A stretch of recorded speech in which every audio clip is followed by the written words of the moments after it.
Class teacher பாடம் எடுத்துட்டு இருக்காரு. யாருக்கெல்லாம் அது புரிஞ்சுச்சு, புரியல அப்படின்னு யோசிச்சுட்டு பார்க்கும்போது, சில பேருக்கு புரியலங்கிறது புரியுது. ஆமா, நம்ம கிளாஸ்ல 3 டைப் ஆஃப் ஸ்டூடண்ட்ஸ் இருக்காங்க. நான் அத மறந்துட்டு ஃபாஸ்ட்டா டீச் பண்ணிட்டேனோ! அப்படின்னு இருக்கும்போது, கற்பூரம் மாதிரி இருக்கிற கொஞ்சம் ஸ்மார்ட்டான பசங்கள்லாம் டவுட் கேட்குறாங்க, ஆன்சர் பண்றாங்க. இப்படியே போயிட்டுருக்கு. 3 டைப் ஆஃபான ஸ்டூடண்ட்ஸ பத்தி எக்ஸ்பிளைன் பண்றாரு. முதல் வகையான ஸ்டூடண்ட்ஸ் எப்படி இருக்காங்க? கற்பூரம் மாதிரி. எல்லாத்தையுமே சொல்லும்போதே புரிஞ்சுக்கிறாங்க. முன்னாடியே படிச்சுட்டு வந்து அது ரிலேட்டடா டவுட்ஸ் கேட்கறது, ஆன்சர் சொல்றது இப்படியே இருக்காங்க. 2வது வகையா இருக்கக்கூடிய ஸ்டூடண்ட்ஸ் எப்படி இருக்காங்கன்னா, சந்தனக்கட்ட மாதிரி இருக்காங்க. ஒரு போர்ஷன் எடுத்தத அடுத்த நாளே படிச்சிடுறாங்க. கிளாஸ்லயே 50% புரிஞ்சுக்கிறாங்க. மீதி டவுட்ஸ ஃப்ரெண்ட்ஸ்ட்டயும், டீச்சர்ஸ்ட்டயும் கிளாரிஃபை பண்ணி நல்லா தெளிவாயிடுறாங்க. 3வது வகையான ஸ்டூடண்ட்ஸ் எப்படி இருக்காங்கன்னா, வாழந்தட்டை மாதிரி இருக்காங்க. அது டக்குன்னு பத்த பத்த வைக்க முடியாது. ஆனா, அவங்களால முடியுங்கிறத அவங்களுக்கு புரிய வைக்கணும். கரெக்ட்டா? அவங்க எப்படி இருக்காங்கன்னா, எவ்ளோ படிச்சாலும் எனக்கு புரியலையே அப்படின்னு சொல்லி ஃபீல் பண்றாங்க. எல்லா ரிசல்ட்டும் ஃபெயிலாவே வருது. இத பார்த்த டீச்சர் 3 வகையான ஸ்டூடண்ட்ஸையுமே கூப்ட்டு அட்வைஸ் பண்றாரு. முதல் வகையான ஸ்டூடண்ட்ஸ்க்கு என்ன சொல்றாரு, "நீங்க டக்கு டக்குன்னு பதில் சொல்றீங்க. இத பார்க்கும்போது ரொம்ப ஆச்சரியமாவும், பெருமையாவும் இருக்கு. ஆனா நீங்க டக்குன்னு பத்திக்கிறீங்க. டக்குன்னு அணைஞ்சிராதீங்க. கான்செப்ட்ட ஆழமா புரிஞ்சுக்கோங்க. அது இன்னும் உங்க அறிவ வளர்க்கறதுக்கு ஹெல்ப் பண்ணும்." அப்படின்னு சொல்றாரு.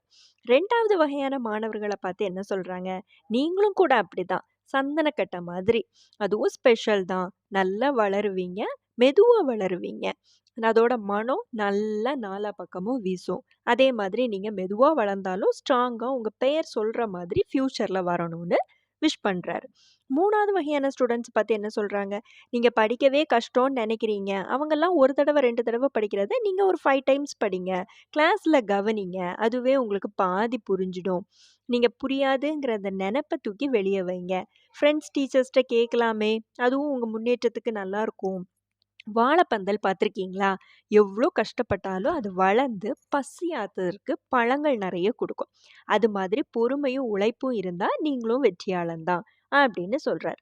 இப்படியே காலங்கள் போயிட்டே இருக்கு. எல்லாரும் ஒவ்வொரு மாதிரி முயற்சி பண்றாங்க. எல்லாரும் சக்சஸும் ஆகுறாங்க.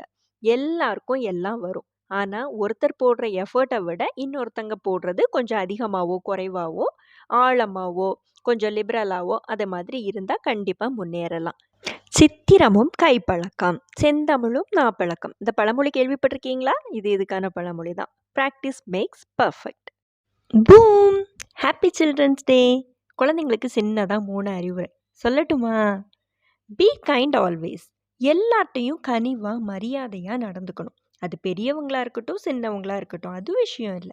அதுதான் உங்க உலகத்தையும் பிரகாசிக்க வைக்கும். Love learning.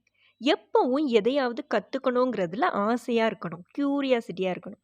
கொஸ்டின் நெறைய கேட்கணும். புது விஷயத்த எல்லாம் ஆராய்ச்சி பண்ணணும். ஏன்னா நாலேட்ஜ் தான் super power. Stay healthy and active. Healthy food சாப்பிடணும், நெறைய தண்ணி குடிக்கணும், அவுட்டோர் கேம்ஸுக்குன்னு கொஞ்சம் டைம் ஒதுக்கணும். இப்ப நெறைய பேர் அது பண்றதில்ல. பண்ணுங்க. பாடியும் மைண்டும் ஸ்ட்ராங்கா இருக்கணுமா? அதுதான் உங்களுக்கு ஹெல்ப் பண்ணும். உங்க ட்ரீம்ஸையும் அச்சீவ் பண்றதுக்கு உதவும். Again happy children's day. Enjoy your special day. Keep shining bright. இப்ப இன்னொரு ப்ராவெர்ப் ஸ்டோரி பார்க்கலாம்.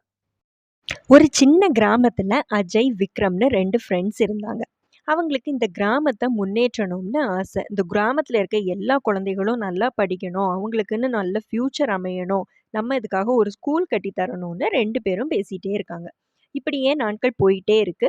2 பேர்ட்டயும் வித்தியாசம் வர ஆரம்பிச்சுச்சு. அஜய் ஸ்கூல பத்தி எல்லாத்துட்டயும் பேசிக்கிட்டே இருந்தான். ஒவ்வொரு வாரமும் கவுன்சிலிங் மாதிரி எல்லாரையும் கூட்டி ஸ்கூல் இருந்தா நல்லாருக்கும். இந்த குழந்தைங்களோட ஃபியூச்சர் நல்லாருக்கும். நீங்க எல்லாரும் சேர்ந்து முடிவெடுத்தா தான் அதுக்கு ஒரு டிசிஷன் எடுக்க முடியும். வாங்க அப்படிங்கிற மாதிரி கூட்டிட்டே இருந்தான்.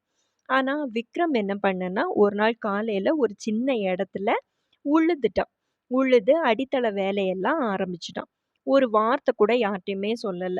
வெயிலா இருக்கட்டும், மழையா இருக்கட்டும் அதெல்லாம் பொருட்படுத்தவே இல்ல. மும்மரமா வேலை பார்க்க ஆரம்பிச்சுட்டான். இத கவனிச்ச கிராமத்துல உள்ளவங்க எல்லாம், "எதுக்காக வேலை பார்க்குற?" அப்படின்னு கேட்கும்போது, இது ஸ்கூலுக்கான வேலைங்கிறது மட்டும் தெரிய வருது. இத அவனோட வேலைக்கு நம்மளும் உறுதுணையா இருக்கணும்னு சொல்லி, அவனுக்கு சாப்பாடு, தண்ணி எல்லாம் குடுக்குறாங்க. அவனுக்கு கூட சேர்ந்து வேலை பார்க்க ஆரம்பிக்கிறாங்க. எல்லாரும் மும்மரமா வேலை பார்க்குறதுல ஸ்கூலோட அடித்தளம் நல்லாவே கெட்ட ஆரம்பிச்சுட்டாங்க. ஒரு நாள் அஜய், "ஏன் இந்த வேலைய நீ மட்டும் செய்யிற? எல்லாரும் சேர்ந்து செய்யும்போது பார்த்துக்கலாம். அதுக்குன்னு ஒரு காலம் வரும். பொறுமையா இருப்போம்." அப்படின்னு சொல்றான். ஆனா விக்ரம் அத கண்டுக்கவே இல்ல. சிரிச்சுட்டு அவன் வேலைய அவன் பார்க்க ஆரம்பிச்சுட்டான். 2 வருஷத்துக்கு அப்புறமா ஸ்கூலு நல்லபடியா கட்டி முடிச்சாச்சு. ஸ்கூல் திறப்பு விழாவும் ஆரம்பிக்குது. எல்லா குழந்தைகளும் ஜாலியா ஸ்கூலுக்கு போறாங்க. அஜய் அந்த கூட்டத்துல முன்னால நின்னு எல்லாருக்கும் நம்பிக்கை வார்த்தை, இந்த ஸ்கூல் இருந்துச்சுன்னா நல்லாருக்கும். இவங்களோட ஃப்யூச்சரே மாறப்போகுது அப்படின்னு சொல்லிட்டு ஒரு நம்பிக்கையான வார்த்தைகள் எல்லாம் பேசுறான். ஆனா கூட்டத்துக்கு முன்னாடி வர வேண்டிய விக்ரம், இந்த கூட்டத்துல இருந்து வராம தனியா நின்னு, ஒதுங்கி நின்னு இந்த பிள்ளைங்களோட மகிழ்ச்சிய பார்த்துட்டு, தன்னோட செயலால வந்த வெற்றிய ரசிச்சுட்டு இருக்கான். அப்போல இருந்து விக்ரமோட உழைப்பையும், அமைதியையும் மட்டுமே கிராமத்துல உள்ளவங்க பேசிட்டு இருக்க ஆரம்பிச்சாங்க. செயல்கள் தான் வார்த்தைய விட பெருசுன்னு விக்ரம் செயல்ல காட்டிட்டான். கனவுகள் அழகானது தான். ஆனா, அது செயல் தான் அத நிஜமாக்கும். வார்த்தைகள் ஊக்கமளிக்கலாம். செய்த செயல்ல மட்டும் தான் நம்பிக்கையும், மாற்றத்தையும் கொண்டு வர முடியும். Action speak louder than words. செயல்களே வார்த்தைகளை காட்டிலும் பெரியது. அப்படிங்கிற ப்ராவர்புக்கான கதை இது.